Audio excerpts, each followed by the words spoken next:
నియోజకవర్గం మారిన ఆ మాజీ మంత్రి మౌనం వేయడం లేదట. ఆయన అదృష్టం ఏంటో కానీ ఎన్నికల్లో ప్రతిసారి ఇష్టమున్నా లేకపోయినా ఏదో నియోజకవర్గానికి వలస వెళ్లి పోటీ చేయాల్సి వచ్చేది ఆయనకి. అయితే వైసీపీ అధ్యక్షుడు కరుణించి ఈసారి ఆ నాయకుడిని సొంత నియోజకవర్గానికి ఇన్ఛార్జిగా ప్రకటించారు. అయినా కూడా పొలిటికల్ గా యాక్టివ్ అవడం కాదు కదా, అసలు కనిపించడమే మానేశారు. అధికారంలో ఉన్న 5 ఏళ్లు పలు వివాదాల్లో చిక్కుకున్న ఆ మాజీ అమాత్యుడు కొత్త సమస్యలో ఇరుక్కోవడం ఎందుకని సైలెంట్ అయిపోయారట. అసలు ఇంతకీ ఎవరనేత ఏంటా స్టోరీ?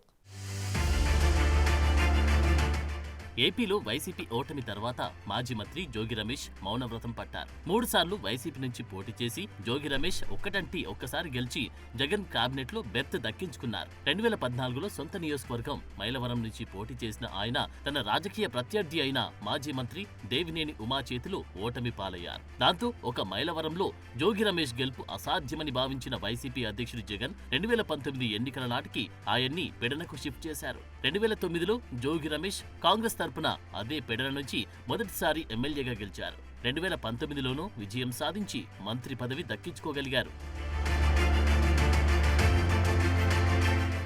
ఇక 2024 ఎన్నికల్లో అటు మొదటిసారి వైసీపీ నుంచి పోటీ చేసిన మైలవరం, రెండోసారి పోటీ చేసిన పెడన కాకుండా జగన్ ఆయన్ని పెనమలూరుకు షిఫ్ట్ చేశారు.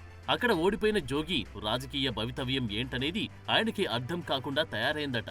జగన్ ఆయనకు 3 సార్లు 3 చోట్ల నుంచి టికెట్ ఇచ్చినా ఒక్కసారి గెలిచిన ఆయన ఇప్పుడు పొలిటికల్ గా క్రాస్ రోడ్స్ లో నిలబడ్డారు. ఓటమి తర్వాత వరుసగా చోటు చేసుకుంటున్న పరిణామాలతో జోగి అటు వైసీపీలో కొనసాగే పరిస్థితి లేక ఇటు కూటమి పార్టీల వైపు చూడలేక దిక్కులు చూడాల్సి వస్తుందట.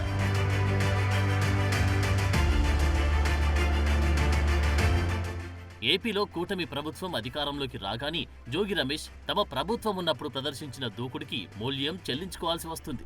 అగ్రిగోల్డ్ భూముల కొనుగోలు, అక్రమ రిజిస్ట్రేషన్ కేసులో జోగి కుటుంబంపై ఆరోపణలు రావడం, జోగి రమేష్ కుమారుడు రాజీవ్ని అరెస్టు చేయడం జోగి రాజకీయ భవిష్యత్తును ఒక కుదుపు కుదిపింది. ఒకవైపు కుమారుడి అరెస్ట్, మరోవైపు జోగి రమేష్ ను విచారణ పేరుతో స్టేషన్ల చుట్టూ రోజు తిప్పడం లాంటి పరిణామాలు ఆయన్ను ఉక్కిరిబిక్కిరి చేస్తున్నాయట.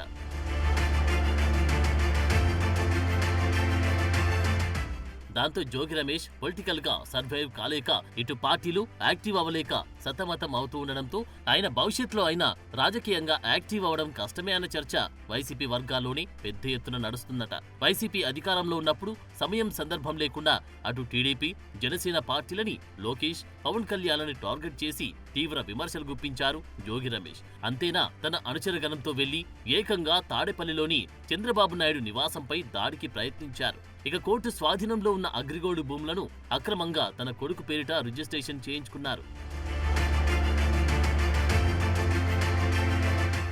అప్పటి అరాచకాలకు సంబంధించి జోగి ఫ్యామిలీ విచారణలు ఎదుర్కొంటూ కేసుల చట్రంలో ఇరుక్కుంది. ఏపీలో వైసీపీ ఓటమి తర్వాత రాష్ట్రంలో రాజకీయ పరిణామాలు వేగంగా మారిపోయాయి.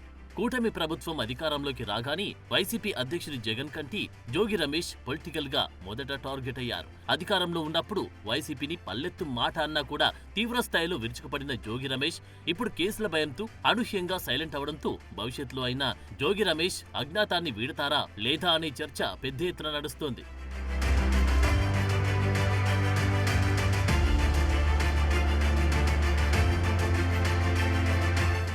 2 నియోజకవర్గాలు మారి ఇప్పుడు సొంత నియోజకవర్గమైన మైలవరం వైసీపీ ఇన్ఛార్జ్ బాధ్యతలు కట్టబెట్టినా కూడా జోగి సైలెంట్ గా ఉంటున్నారు. ఒక దశలో పార్టీ మారతారని ప్రచారం జరిగినా ఆయన ఖండించలేదు. అసలు మైలవరం సెగ్మెంట్లు బయట కనిపించడమే మానేశారు. జరిగిందేదో జరిగింది, కేసులు అందరిపై నమోదు చేశారు. అలా అని సైలెంట్ గా ఉంటే ఎలా అనే చర్చ వైసీపీలో నడుస్తోంది. కేసులు పెట్టిన తర్వాత బయట అడుగు పెడితే మరిన్ని ఇబ్బందులు తెచ్చిపెట్టుకోవడం ఎందుకనే భావనలో ఉన్నారట జోగి. పార్టీ తరపున మీడియా సమావేశం పెట్టమని అడిగినా నిరాకరిస్తున్నారంట. చంద్రబాబు ఇంటిపై దాడి కేసు తన వరకు వచ్చి తన మెడకు చుట్టుకోవడం, ఆ వివాదాన్ని టీడీపీ సెంటిమెంట్ గా తీసుకోవడంతో అరెస్టు భయంతో పార్టీ పిలుపు ఇచ్చిన కార్యక్రమాలకు, పార్టీ సమావేశాలకు సైతం దూరంగానే ఉంటున్నారట. అసలే ఓడామన్న బాధ, రెండో వైపు చుట్టుముట్టిన కేసులు ఆయన్ని పొలిటికల్ గా ఆందోళనకు గురి చేస్తున్నాయట. అసలే ఇబ్బందులో ఉంటే ఇప్పుడు ఎందుకు బయటకు రావడం అనుకుంటున్నారంట జోగి రమేష్. దాంతో మైలవరం నియోజకవర్గంలో జోగి కనిపించక నడిపించే నాయకుడు లేక పార్టీ పరిస్థితి ఏంటన్న ఆందోళన క్యాడర్లు వ్యక్తమవుతుంది. మొత్తానికి వైసీపీలో ఫైర్ బ్రాండ్ గా వెలుగొందిన జోగి మౌనం ఆ పార్టీ వారికి మింగుడు పడడం లేదంట.